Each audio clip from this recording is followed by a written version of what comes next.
हरियाणा के ऊर्जा, परिवहन एवं श्रम मंत्री श्री अनिल विज ने कहा कि प्रदेश भर में चरणबद्ध तरीके से सभी पुराने बिजली मीटर बदले जाएंगे और उनकी जगह आधुनिक स्मार्ट मीटर लगाए जाएंगे। उन्होंने बताया कि जैसे मोबाइल सेवाओं में प्रीपेड और पोस्टपेड विकल्प उपलब्ध होते हैं, उसी तर्ज पर स्मार्ट मीटर व्यवस्था भी लागू की जाएगी, जिससे उपभोक्ता अपनी सुविधा के अनुसार प्रीपेड अथवा पोस्टपेड प्रणाली का चयन कर सकेंगे। इससे न केवल बिजली आपूर्ति व्यवस्था में सुधार होगा, बल्कि उपभोक्ताओं को भी पारदर्शी और सुविधाजनक सेवा मिलेगी। तो इस विषय यार 1 मिनट, अरे ऐसे 2 मिनट तो पत्रकारों को भी चाहिए ना चाहिए जी। तो थोड़ा सा मतलब हम चाहेंगे भाई एक झटका सा कांग्रेस को यहाँ दे दिया जाए और एक अच्छा कैंडिडेट हो गया। अरे बिल्कुल, भारतीय जनता पार्टी जीतेगी यहाँ से। भारतीय जनता पार्टी की रेल चल रही है। वाह जी। हरियाणा जीते, दिल्ली जीते, बिहार जीते, बम्बई जीते और अब बंगाल भी जीतेंगे और हरियाणा में भी जो म्यूनिसिपैलिटियों के चुनाव हो रहे हैं ये भी जीतेंगे। तो लोगों को समझ आ गई ये जैसे अपने नगर पालिका सी श्रेणी की है या टिकट वगैरह दोगे? नहीं, वो तो पार्टी डिसाइड कर रहेगी, वो बताएंगे। अच्छा, नहीं जैसे आपने प्रभारी तो बना दिया ना यार। हाँ, नहीं वो सारा जो सिस्टम बनेगा जो बैठ के डिसाइड करेंगे। सर, हरियाणा में 37,000 बुजुर्गों की पेंशन बंद की गई है। कहीं ना कहीं अपनी सरकार के प्रति लोगों में रोष दिखाई दे रहा है इसको लेकर। नहीं, किसी की भी नाजायज मांग नहीं की। अगर किसी की हुई है तो वो कंप्लेंट कर सकता है, दिखा सकता है जाके। ये जिनकी आमदन बढ़ गई वो ऑटोमेटिकली कट सकता है, क्योंकि ये आमदन के साथ जुड़ा हुआ है मामला सारा। तो लोगों की आमदन भी तो बढ़ ही रही है ना। मान सम्मान क्या आमदन के साथ जुड़ा हुआ जी? किसी साथ जैसे बुढ़ापा पेंशन है या जो पेंशन की बात आती है? बुढ़ापा पेंशन का तो नहीं किया। बुढ़ापा में कर रहे हैं 3 लाख का जो क्राइटेरिया है वो बुढ़ापा में ही लागू किया है। 3 लाख लाडली की भी उसी के तहत की 3 लाख रुपए का ये नहीं लाडली की 2 लाख।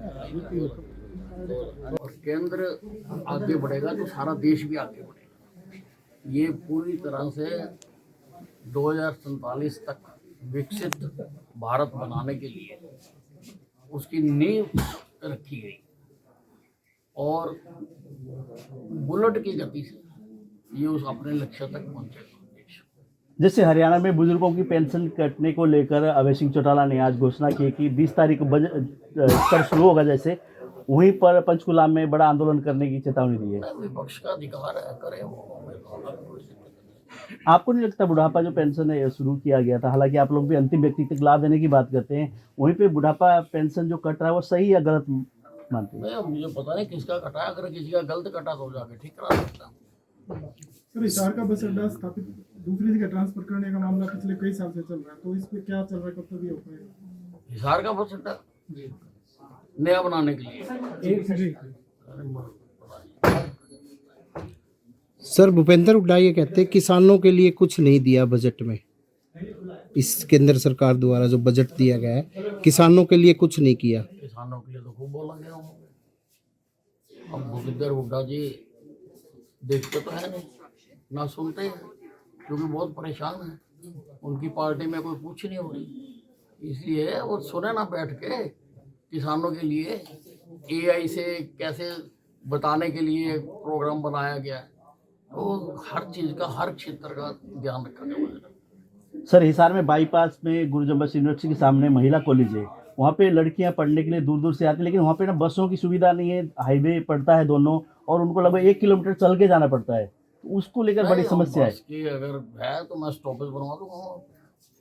सर, आगामी समय में रोडवेज को लेकर क्या कुछ योजना है? हाँ जी, रोडवेज को लेकर आगामी योजना? रोडवेज को लेके मैं एक बस ट्रैकिंग सिस्टम, और जिस दिन मैं मंत्री बना था उसी दिन मैंने जब सारा देखा तो बस ट्रैकिंग सिस्टम बना रहे हैं कि कौन सी बस कहाँ जा रही है, कितने बजे जा रही है। ये बस स्टैंड के ऊपर भी सारे पैनल्स लगेंगे, यात्री देख सकते हैं, और इसकी ऐप भी बनेगी।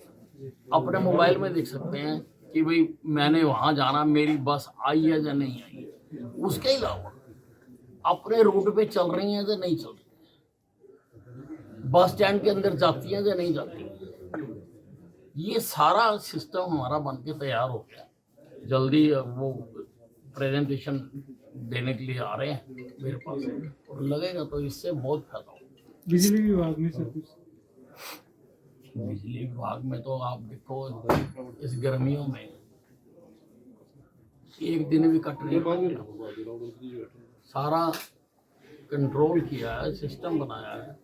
हर एससी को मेरे आदेश थे कि रोज सुबह 11 बजे मेरे कंप्यूटर में ये आ जाना चाहिए कि आपके एरिया में कहाँ कट लगा, क्यों लगा, कितनी देर में आपने ठीक किया। तो सारी जगह ठीक रहा, सिर्फ 6 एससी जो है उनकी मैंने एक्सप्लेनेशन कॉल की हुई है। इसके अलावा हम जो है सारे जो ट्रांसफार्मर्स हैं उनकी अपग्रेडेशन लोड के मुताबिक हमने करनी शुरू कर दी हुई है।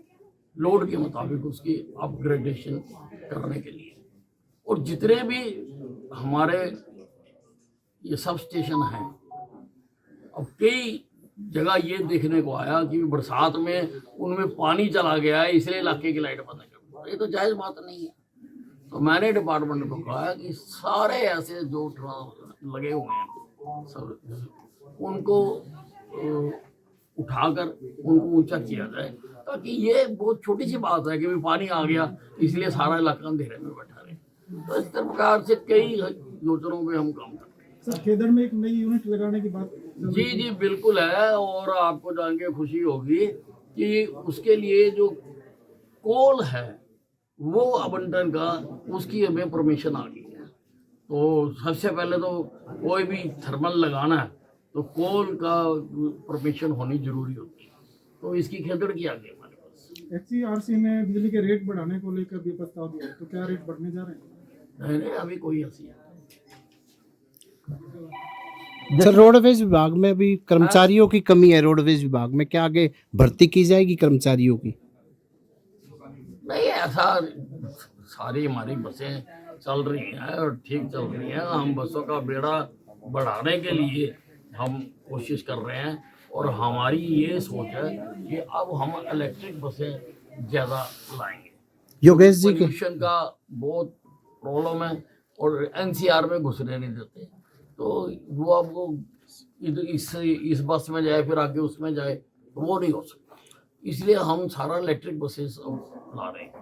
एक सर प्राइवेट बस वाले लगातार मांग कर रहे हैं कि जो सरकारी पास है वो प्राइवेट बसों में क्यों बिठाए? वो मामला कोर्ट में है, तो अब उसके ऊपर बोलना ठीक नहीं है।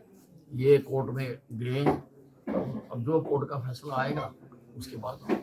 जैसे बिजली सुधार करने के लिए आप लगे हैं, वहीं पे बिजली के मीटर बहुत सारे ना खंभे में लगते हैं कि एक ही खंभे में 10-10, 15-15 वो भी नीचे होते हैं और खुली तार होती हैं, ज़्यादा तो देखने को ही मिलती हैं। देखिए ऐसा है, सारे हरियाणा के मीटर हम बदलने का स्मार्ट मीटर लगाए, जैसे स्मार्ट मोबाइल होगा ऐसे ही स्मार्ट मीटर होंगे। कंज्यूमर के मोबाइल में आता रहेगा कि भाई कितना उसने कंज्यूम कर लिया, और दोनों होंगे वो, जैसे मोबाइल प्रीपेड भी होता पोस्ट पेड भी होता, तो उसमें दोनों प्रोविजन होगा ताकि प्रीपेड भी वो हो, अगर उसका खत्म होने वाला उसको पता लग जाएगा, जितने का चार्ज करना उसने उतने का चार्ज कर लिया। और पोस्ट पेड का भी ऐसे ही है कि बाद में देगा, तो दोनों हम लगा रहे हैं। इसमें काफी सुधार सब जगह पर होगा। सर मार्केटों में कहा जा रहा था कि अंडरग्राउंड बिजली सप्लाई होगी, तारे अंडरग्राउंड होगी, क्या ऐसा वो प्रोविजन है? नहीं, मार्केट में वो चर्चा है? बिल्कुल है, वो हमने शुरू भी कर दिया है। अभी गुड़गांव और फरीदाबाद वो सारा हम ये करने जा रहे हैं, और ये बिल्कुल वो नहीं है कि हर तार को जाएगा। जैसी जैसी स्थिति होगी, क्योंकि बसे हुए शहर हैं, तो जैसी जैसी स्थिति होगी अंडरग्राउंड डालने से ये फायदा है कि जो ब्रेकेज होती है, गिर गए, पोल गिर गया तो वो हो गया, वो नहीं होगा। जैसे प्रदेश अध्यक्ष को लेके क्या कहेंगे कि पुराने उनको ही एक तरह से दिया जाएगा या? मैं पार्टी का बहुत छोटा सा कार्यकर्ता हूँ, मेरी ऐसी हैसियत नहीं है कि मैं प्रदेश अध्यक्ष किसको बनाएंगे किसको नहीं बनाएंगे उसके ऊपर बात। बजट स्तर के बाद घोषणा हो सकती है? नहीं, बहुत जल्द, ये तो पार्टी का काम है। पार्टी सोचेगी, देखेगी कब बनाना है, किसको बनाना है। सर योगेश जी के घर पे आए, क्या कहना चाहेंगे? आपके मित्र हैं योगेश जी, विधानी जी को लेकर आपके पुराने। 1990 से जब मैं प्रदेश का युवा मोर्चा का अध्यक्ष होता था, तब से इनके साथ है, तो तब से मेरी टीम में है ये, तो कोई नवी जान पहचान नहीं है। मैं पहले भी आता रहा हूँ, 90 में भी आया हूँ मैं इसके घर। थैंक यू सर, थैंक घर है, छोटे भाई हैं। बाकी आप लोगों का ठीक। बहुत बहुत धन्यवाद।